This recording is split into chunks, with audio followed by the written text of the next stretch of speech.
नमस्कार. मी संजय काटकर आणि आज मी तुम्हाला माझी एंटरप्रेन्युअल जर्नी म्हणजे मी आणि माझा मोठा भाऊ कैलाश आम्ही दोघांनी क्विक हिल टेक्नॉलॉजीज कशी फॉर्म केली हे सांगणार आहोत. आम्ही दोघे हे मिडल क्लास फॅमिलीमध्ये जन्मलो. माझे वडील हे एका छोट्याशा विलेजमध्ये फार्मर फॅमिलीत जन्मले आणि ते सातारा जिल्ह्यामध्ये जन्मले. तिथून ते पुण्याला जॉबसाठी आले आणि पुण्याला जेव्हा ते आले त्यांचं शिक्षण खूप नव्हतं, 7वीपर्यंतचं होतं. परंतु शिक्षण जरी त्यांचं 7वीपर्यंत असलं तरी त्यांना हे मोटर रिपेरिंग, मोटर वाइंडिंग आणि इलेक्ट्रिकल इक्विपमेंट्स रिपेरिंग हे खूप चांगलं येत होतं आणि त्याच बेसवर त्यांना फिलिप्स इंडियामध्ये जॉब मिळाला.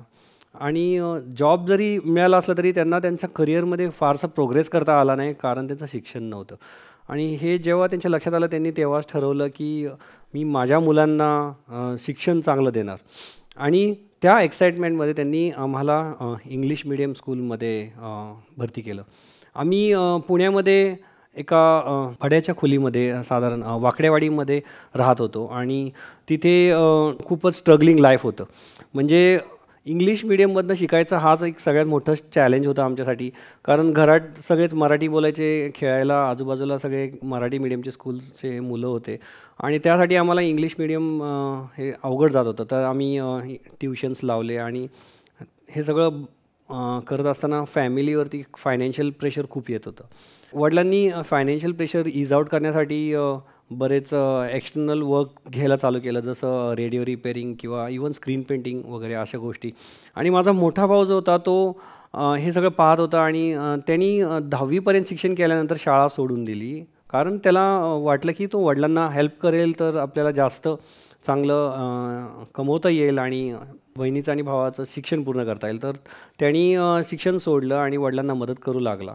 आणि त्याचबरोबर तो मला आणि माझ्या सिस्टरला नेहमी असा मोटिवेट करायचा की तुम्ही तुमचं शिक्षण पूर्ण करा, आपल्याला ह्या स्ट्रगलिंग लाईफमधनं बाहेर पडायचं आहे. आणि तिथून आमचा प्रवास हा जो सुरू झाला त्याच्यामध्ये कैलाश वडिलांना हेल्प करायचा आणि त्याचबरोबर तो त्याची एक म्हणजे सवय होती की तो जे काय करायचा त्याच्यामध्ये तो खूप दिवस सॅटिस्फाईड नाही राहायचा आणि नवीन काहीतरी करायचा, असं तो वेगवेगळे गोष्टी करण्यात खूप सवय लागली होती. तर त्यांनी स्क्रीन पेंटिंगनी सुरू केलं, रेडिओ रिपेरिंगचा कोर्स करून त्यांनी रेडिओ रिपेअर्स करायला लागला, त्याच्यात तो डिसेंट अर्न करू लागला.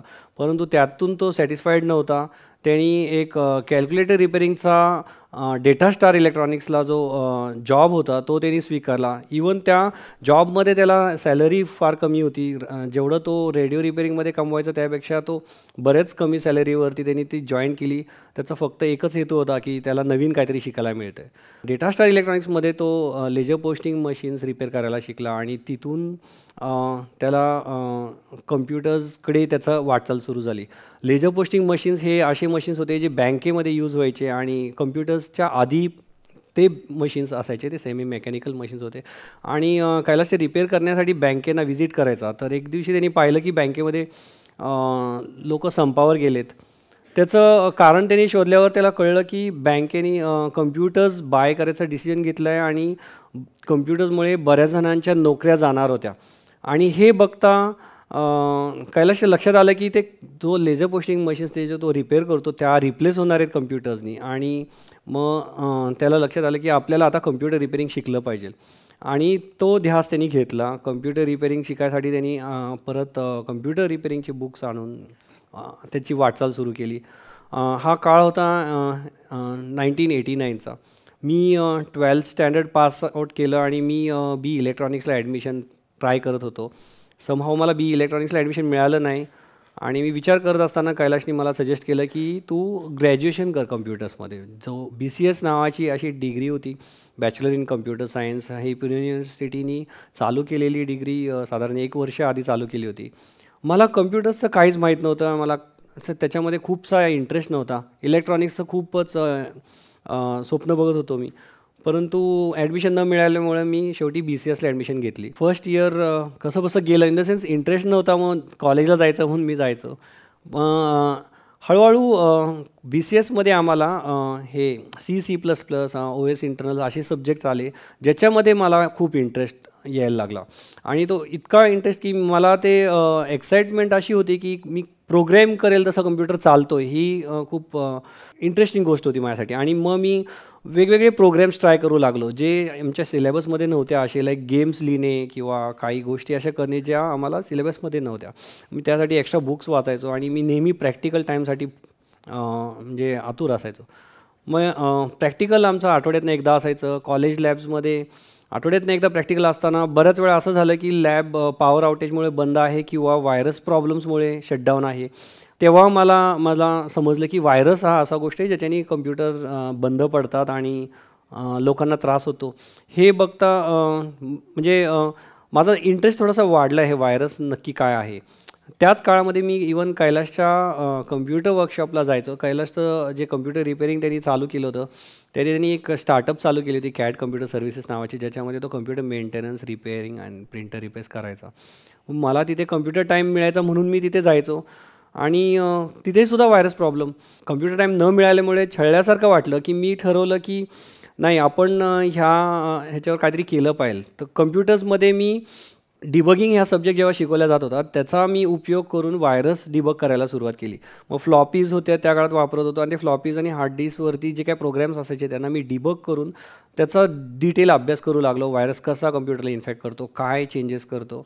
आणि मला जेव्हा ते समजलं मी त्याचं रिव्हर्स करायसाठी एक टूल लिहिलं, ज्या टूलनी व्हायरसने जे काही कम्प्युटरला चेंजेस केले ते रिव्हर्स करून कम्प्युटर जसा आधी होता तसा, आणि मग त्याच्याने तो क्लीन व्हायला लागला. आणि हे बघून मला खूप आनंद झाला. मी इतका एक्सायटेड झालो. मी ते माझ्या सरांना सांगितलं. माझ्या सरांनी मला सांगितलं की तू हे जे काय करतो आहे तू मला काही लॅब्समधले कम्प्युटर्स क्लीन करून दाखव. आणि मी त्यांना माझ्या त्या टूलनी काही कम्प्युटर्समधले व्हायरसेस काढून दाखवले लॅबमधले. आणि त्यावेळेस फारसे व्हायरस नव्हते, असे 1-2 व्हायरस यायचे. त्या 2 व्हायरसचं मी डिटेक्शन लिहून क्लिनिंग लिहिलेलं आणि ते क्लीन केल्यावरती मला सर म्हटले की तू हे काहीतरी नवीन आणि वेगळं केलं आहेस.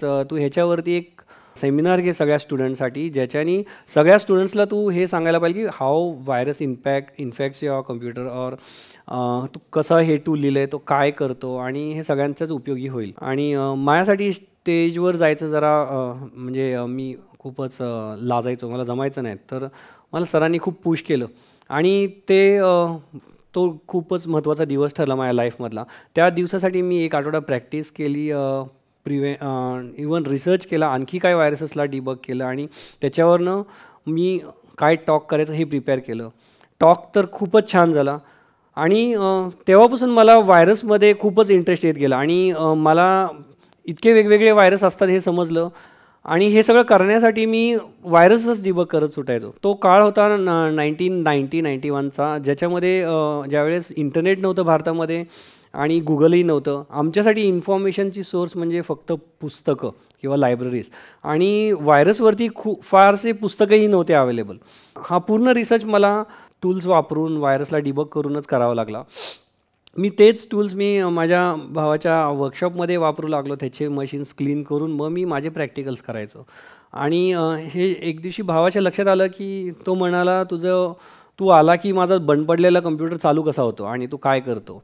त्याला व्हायरस हे माहिती होतं, परंतु त्यावेळेसचे व्हायरस थोडे फनी होते, म्हणजे असे सायबर क्राईम रिलेटेड व्हायरस नव्हते. त्यावेळेसचे व्हायरस असं प्रिंटआउट एक पान सोडून एक पान काढेल, ब्लँक पेजेस सोडेल किंवा फ्लॉपीमधनं आवाज येतो, अशा सगळ्या काही गोष्टी करायचं ज्याच्यानी, किंवा कधीकधी स्क्रीनवरती फनी कार्टून्स दाखवणे, असे सगळे व्हायरसेस होते. तर हे व्हायरसेसला मी स्टडी केला आणि त्याचे टूल्स लिहिलेत. हे मी कैलासला सांगितलं की हे असं टूल आहे जे मी टाकलं कम्प्युटरमध्ये की तो क्लीन करतो आणि मग मी माझं काम करू शकतो. त्याला ते आयडिया फार आवडली. तो म्हटला की हे टूल्स मी माझ्या कस्टमरला फ्री देऊ शकतो का, म्हणजे वापरू शकतो का. मी म्हटलं हो, हे आपणच लिहिलेले टूल्स आहेत. त्यांनी ते टूल्स त्याच्या कस्टमर्ससाठी वापरायला सुरुवात केली आणि त्याला कस्टमर्स पण मिळत गेले, म्हणजे कम्प्युटर मेंटेनन्सचे. आणि मी जसे नवीन व्हायरस येत गेलं तसे मी त्याचे डिटेक्शन्स त्याच्यामध्ये ॲड करत गेलो. आणि हे माझं बॅचलर्स डिग्री चालू असताना, जसं मी ग्रॅज्युएशन संपलं, मी मास्टर्सला ॲडमिशन घेतली आणि नवीन व्हायरसेसवरती तसंच काम करत होतो. माझं कधीच असं ध्येय किंवा स्वप्न नव्हतं की अँटीव्हायरस बनवायचं किंवा कंपनी काढायची. माझा फोकस एज्युकेशन आणि हे डिबगिंग हा माझा हॉबी झालेला व्हायरसचा. तर त्या हॉबीच्या ह्याच्यातनं हे सगळं बिल्ड झालं. कैलाशनी मला सजेस्ट केलं की तू MCS झाल्या मला जॉईन का नाही करत, कारण मी त्यावेळेस मास्टर्स करत असताना मी कॅम्पस इंटरव्ह्यू द्यायला सुरू केलं तर कॉलेजमध्ये कंपनीज यायच्या सिलेक्शनला. आणि जसं त्याला ते कळलं तो म्हटला तू कुठली कंपनी जॉईन करण्यापेक्षा तू मला जॉईन कर and we both can create this product आणि एक अँटीव्हायरस प्रोडक्ट आपण लॉन्च करू. आणि कुठलाही विचार न करता मी त्याला हो म्हटलं आणि मास्टर्स आणखी चालू असतानाच मी प्रोडक्टवरती काम चालू केलं. मास्टर्स तर संपलं 1994मध्ये आणि मी आणि कैलाशनी त्याची जी कॅट कम्प्युटर सर्व्हिसेस होती तिला आम्ही इन्कॉर्पोरेट केली आणि cat computer services private limited करून आम्ही त्याच्यातनं क्विक हिलचा फर्स्ट व्हर्जन 1995मध्ये लॉन्च केलं आणि तिथून सुरू झाला माझा क्विक हिलचा प्रवास ॲक्च्युली. आणि क्विक हिल चालू असताना जेव्हा मी प्रोडक्ट लॉन्च केलं तेव्हा कसलंही नॉलेज नव्हतं की प्रोडक्ट मार्केटिंग कसं करायचं. कैलाशसुद्धा टेक्निकल माणूस, मीसुद्धा टेक्निकल माणूस आणि आम्हाला सेल्स आणि ह्याचा कसलाही गंध नव्हता. पण जसं आम्ही प्रोडक्ट लॉन्च केलं तिथून सुरू झालं आम्हाला खूप सारे चॅलेंजेस जसे की आमची पहिली कॉपी आम्ही जवळजवळ 7-8 महिना प्रयत्न केल्यानंतर विकल्या गेली. साधारण 1000-2000 लोकांपर्यंत आम्ही रीच आऊट झाल्यावर 1-2 लायसन्स कॉपी विकल्या गेल्या. आणि मग आमच्या लक्षात आलं की चॅलेंजेस हे काही संपत नाही. चॅलेंजेस जसे सेल्समध्ये होते तसे आम्हाला प्रोडक्ट डेव्हलपमेंटमध्ये होते. आम्हाला इंजिनियर हायर करणं अवघड जात होतं कारण स्टार्टअपला कुठलेही सॉफ्टवेअर इंजिनियर जॉईन करत नव्हता कारण त्यावेळेस सॉफ्टवेअर इंजिनियर खूपच डिमांडमध्ये होते. मोस्ट ऑफ द MNCs जे होत्या त्यांच्या सॅलरी लेवल्स हाय होत्या आणि इवन त्यावेळेस फॉरेनला जायचं ट्रेंड होतं. म्हणजे बरंचसंच सॉफ्टवेअर डेव्हलपमेंटचं जे डिमांड होतं ते US मधनं होतं आणि जे काय माझे क्लासमेट्स होते ते सुद्धा USला गेले होते विदिन 6 months. आणि सॅलरी देणं अवघड होत होतं. आम्हाला फंडिंग मिळत नव्हतं कारण बँक्स सॉफ्टवेअर डेव्हलपमेंट कंपनीजला तेव्हा लोन देत नव्हते. VCचं कल्चर तेव्हा नव्हतं. आणि त्याचबरोबर पायरसी सगळ्यात मोठा इश्यू होता. इंडियामध्ये त्यावेळेस कुणी सॉफ्टवेअर बाय नव्हतं करत. मॅक्सिमम लोक कम्प्युटर बाय केला की सॉफ्टवेअर्स पायरेटेड टाकायचे आणि वापरायचं. हा सगळ्यात मोठा चॅलेंजिंग थिंग होता. परंतु ह्या काळामध्ये हा जो सगळ्यात मोठा स्ट्रगलिंग काळ होता त्या काळामध्ये आम्हाला आमच्या चाइल्डहूडमध्ये जे आम्ही काही स्किल्स गोळा केले ते म्हणजे आम्ही जेव्हा चाळीत राहून जे स्ट्रगलिंग लाईफ आम्ही जगलो होतो त्या स्ट्रगलिंग लाईफचे आम्हाला इथे क्वालिटीज कामाला आले. आम्हाला सवय होती की रोजचे चॅलेंजेस रोज सॉल्व करायचे, स्वतःहून सॉल्व करायचे, गिवअप नाही करायचं म्हणजे कीप ट्राईंग असं. आणि इवन दो त्या 4-5 वर्षात आम्हाला खूप सारा सेल नाही करता आला. आम्ही नवीन फीचर्स इनोव्हेट करत गेलो, प्रोडक्टमध्ये चेंजेस आणत गेलो आणि स्वतःला समजवत होतं की ठीक आहे एक दिवशी ते सेल येईल. आणि मार्केटिंगचा प्रयत्न जोरात चालू ठेवले. इयर 2000पासून इंटरनेट खूप पॉप्युलर झाले इंडियामध्ये आणि व्हायरस प्रॉब्लेम्स खूप वाढायला लागले आणि प्रोडक्टला आमच्या डिमांड सुरू झालं आणि तिथून आमचा प्रवास सक्सेसकडे खूप फास्ट केला. क्विक हिलचा ब्रँड खूप फास्ट ग्रो झाला 2000 नंतर. आम्हाला MNC कॉम्पिटिशन ह्यूज होती म्हणजे प्रोडक्ट्स खूपच होते इंडियामध्ये अवेलेबल MNCsचे. परंतु प्रोडक्टमध्ये युनिक क्वालिटीज जसे फीचर्स जर बघितले तुम्ही तर त्या फीचर्समध्ये इम्पॉर्टंट फीचर्सवर फोकस करून जे युनिक क्वालिटीज आम्ही बिल्ड केल्या त्याच्यामुळे आम्हाला प्रोडक्ट खूप चांगलं सेल करता आला आणि शून्यातून आत्ता ह्या स्टेजला हा माझा प्रवास होता क्विक हिलचा. थँक्यू.